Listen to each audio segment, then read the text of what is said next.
Welcome to Poets and Poetry. I am Leona Welch, President Emeritus of the Texoma Poetry Society, a chartered chapter of the Poetry Society of Texas.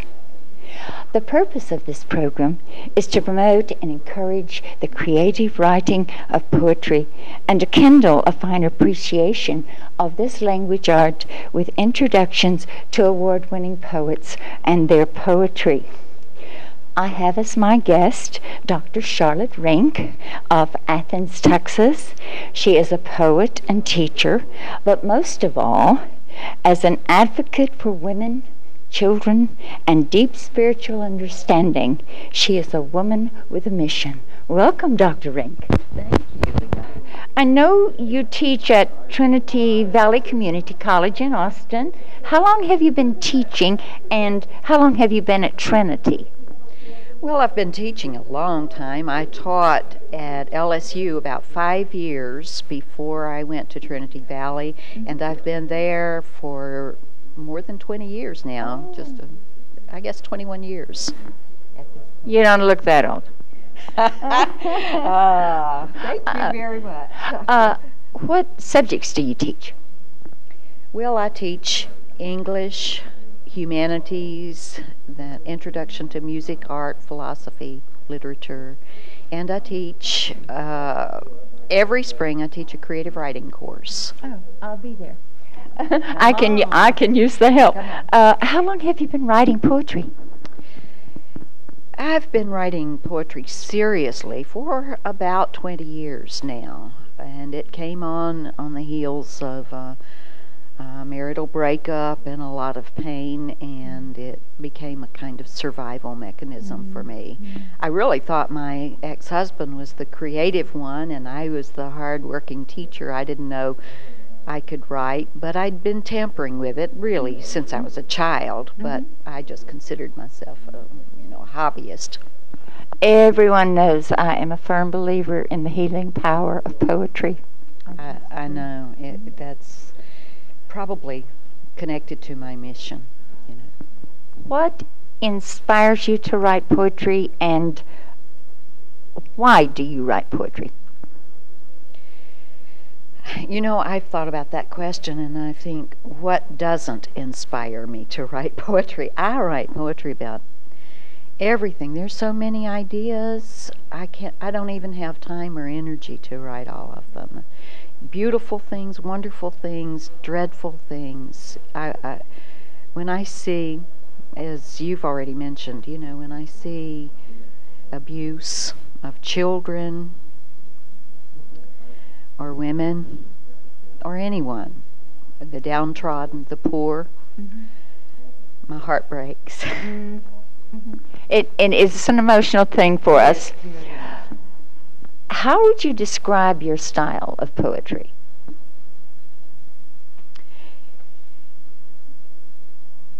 Always evolving. I started out wanting to write poetry that would be as loved and accessible as Robert Frost. But somehow that's not my style. I write some formal verse, but mostly free verse. It's very difficult to describe it, Leona. I think that it's just complex, lyrical, narrative, you name it, I try it. Experimental. Her experiments work, folks. She's a good winner. I know you do enter a lot of poetry competitions, and you are always a winner, and I compliment you on that. If I were to ask, where do your poems come from, how would you respond? Well, it sounds like a cliche, and I'd be willing to bet that every poet answers this way, but it comes from the heart. It comes from images that I see in the world that just need expression, and my own experiences. I believe, and we'll say this in my presentation, that each of us has a voice that nobody else can have. Nobody has walked in our shoes. Nobody. Nobody's had our experiences. Nobody has looked through our eyes. And so my responsibility, all poets' responsibility, is to say what's in our hearts. And that's where it comes from. I love that you say it is our responsibility, because I do believe it is our responsibility for those of us who enjoy reading other poets, that we enjoy writing, that it is our responsibility to share that with those who come behind us. Absolutely. The voice, your voice, how could I know you, Leona, except through your voice, you see? Mm-hmm. And we don't always have time to sit and talk as we are now. Mm-hmm. So the best way for me to know you and to know your truth is to read your verse. That's your art, among others. Well, anyway, and I agree with you completely. When you enter competitions, I think this is the way I want to phrase this. When you enter competitions, do you write for the subject, or do you prefer to enter those you have already written? Well, most of the time I'm just writing. Mm-hmm. I just write poems when I'm moved to write them, or I'm self-disciplined enough to write them. And if they fit the subject of a contest, mm-hmm. then I place them in that contest. Sometimes I will take one that I have written and shape it to shape a word or phrase or form mm-hmm. to fit the contest. But I don't usually write for a contest. I find that too debilitating, too restrictive. Now, I have to say and admit forthcomingly that in the Mikasa Sukasa contest, I wrote for that. But it was also triggered by some deep trouble that my daughter was experiencing when I was saying, "Come on home, Tori. This is a good safe haven for you."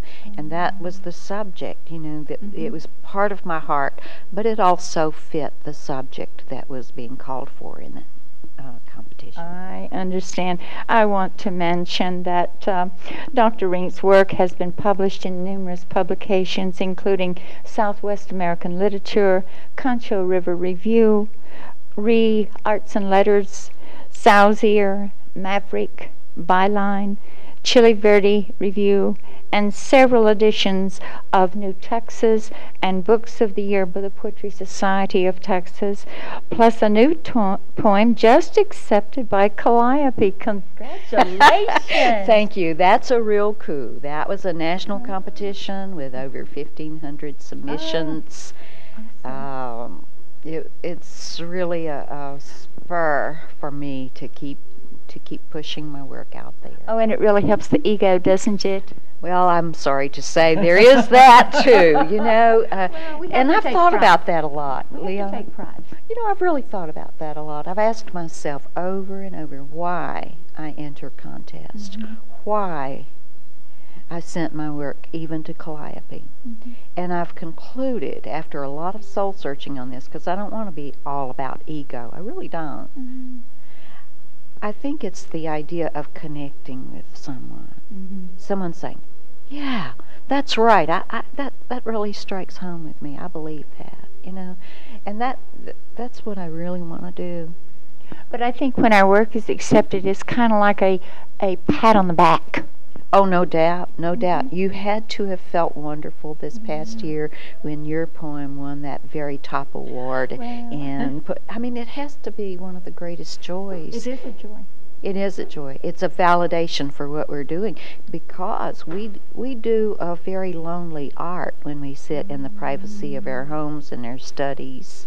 And this morning, as I was trying not to disturb my roommate, writing for this little ditty for some kind of contest today, I was writing in the bathroom with a light on, Well, I have two roommates, and they're very precious, and I hate to disturb them, but I'm a very much a night person, so I'm up at 5 o'clock making a pot of coffee and reading a book that I purchased yesterday of Naomi Nye, and so I'm really excited about being among books.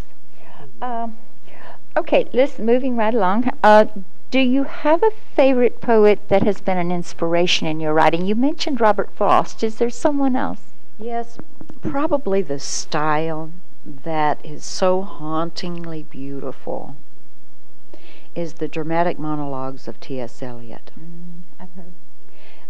The love song of J. Alfred Prufrock and his indecisiveness and that haunting voice is something that I keep in my head all the time and makes me feel sometimes rather inadequate as a writer. I also love the accessible, beautiful verse of Mary Oliver, because she can take a natural observation and turn it into a metaphor, but it's always so accessible. Sometimes I worry that my work is not readily accessible, and if it doesn't communicate, it's not worth the paper it's written on, as far as I agree, and I tend to write or try to write in a, I guess, and it's my voice, a lucid manner, I suppose, for want of a better word. I don't know. Lucid is good. Have you published a book of poetry? I had this wonderful book called These Holy Hungers. I had it wonderfully organized and was accepted for publication. Sent it to the publisher, and they held it, called to see what was going on, and the publisher said that they were going belly up because of finances and wouldn't be able to publish my book. That happened last summer, and I have just been, I was devastated. They had accepted it for publication, and I'm very disappointed. I'm going to try to shape it into a new submission, but well, and there's always the upcoming manuscript award for the Poetry Society of Texas and the Edward N. Eakin publication. You might consider that. I will consider it. Sometimes I worry that my work is a little bit too gritty. I don't know, but I don't know how many people feel that way. Well, I don't know. We're each so individualized. Do you have a special place that you like to go to write? Yes. For years and years, with my children growing up, I did not, and would just write anywhere I could find a place. But in the last 3 years, I've had the good fortune to build a tiny little cabin, couched, nestled in the woods of East Texas. And I have these huge windows, and I have a little writing table placed in front of those windows, and a rocking chair placed in another setting before the windows, where I can look out and see deer and birds and squirrels, and those are my writing places. They're sacred places. Oh, how special. Oh. I believe you said you also won an award for a short story. Is this an interest that you pursue to a great extent? Not a great extent. Some say, including my son, who's quite a writer himself, that maybe short story writing is my forte. But short story writing, short fiction, or even longer fiction, requires sustained periods of writing and concentration, and it's also more analytical and linear and narrative. And I prefer writing poetry. That is my niche. That's what I love doing best. Now, whether I'm better at it, I don't know. But the Storyteller Award through Southwest was a very significant award. There were 753 manuscripts, books, in every genre, 17 different genres. From historical fiction to literary fiction to whatever. And I submitted a short story. And not only did it win first place in mainstream short story, but it won among all the first places in 17 genres in 753 manuscripts submitted. So I'm very proud of that. What an honor. That was so it was a validation for my fiction writing ability, and I've published several short stories, but I don't love writing them. Sometimes nothing else will do, but I prefer poetry.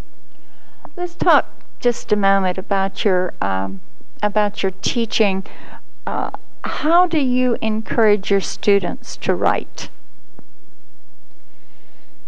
First, I try not to censor anything, encouraging them to listen to their own voices of experience and record those experiences and those images. And then we talk a little bit about what needs to happen in order to make them into poems. You know, we look at a few model poems, and I have them read in a workshop kind of format, read what they've written, and I say, well, what really struck you as significant about that piece? And they'll invariably note images and details, or they'll note the beauty and flow of language, the musicality of language. And I say to them, okay, so if you really want to produce poetry, you have to compress it into images that people will remember, and into language that people are mesmerized by. You know, so they do a draft, and then they come back. Kind of like, oh, I wish I'd said that type thing. Oh my goodness. My students are so creative. They're not as uptight as old Charlotte is, you know. Do you encourage them to enter poetry competition? Not at first. Because, you know, we get disappointed when we don't connect. That's fragile. They're fragile. Yes. And it takes, and I do try to prepare them for the fact that for every submission, they need to be willing to accept the rejections, and it becomes a part of life. Oh, yes. You know, the rejections are. And when they're ready for that, I do, in fact, have a literary festival every spring, and I require my creative writers to enter. Oh, how That's their term project, is to enter those contests. How exciting. What advice do you have for someone who thinks their poetry might not be good enough to enter competitions? Well, if it is good enough, I show them how good it is by noting the specific images and the power of the image and the musicality of it. If it isn't, in my view, and I understand that that's always a subjective determination, but I try to be very gentle. You know, my guideline is to speak the truth with love. If they're going to trust me to guide them, then I have to weigh that very, very carefully. I say, well, you know, why don't we work on the images here and see how you can make that even more powerful or more vivid? How can you make this more musical, you know, and then submit it. Oh, yes. Dr. Renk, thank you so much for being our guest today. As always, it's such a pleasure to pick the minds of wonderful poets. Please stay with us as we go to Dr. Renk's presentation today. These holy hungers, tasting the sweet and sour images dropped on our plate. I can hardly wait. Thank you. Thank you, Leona.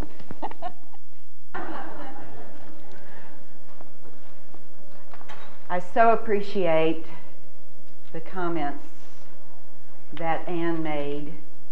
And I do want, in my presentation, to reinforce